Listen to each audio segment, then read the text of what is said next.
भारतामध्ये असा एक किल्ला आहे जिथे सूर्य मावळल्यानंतर जाणं पूर्ण बंद आहे आणि लोक म्हणतात तिथे अजूनही काहीतरी आहे. आणि तो आहे भानगड किल्ला.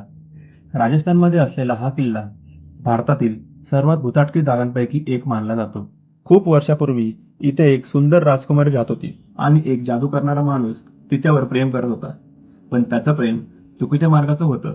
त्याने जादू करून तिला आपल्याकडे वळवण्याचा प्रयत्न केला, पण राजकुमारीला ते समजलं होतं. तिने ते थांबवलं आणि त्या माणसाचा प्लॅन फेल केला. पण मरताना त्या माणसाने किल्ल्याला शाप दिला, इथे राहणारे कोणीही सुखात जगणार नाही. त्यानंतर हा किल्ला कालांतराने रिकामा झाला. स्थानिक लोक म्हणतात या किल्ल्यात आजही आवाज येतात, सावल्याही दिसतात. आजही आर्किओलॉजिकल सर्वे ऑफ इंडियाने सूर्य मावळल्यानंतर आत जाणे बंद केले आहे. तुम्ही या किल्ल्यात रात्री जाण्याची हिंमत कराल का? कमेंट करा आणि अजून अशा स्टोरीसाठी सबस्क्राईब नक्की करा.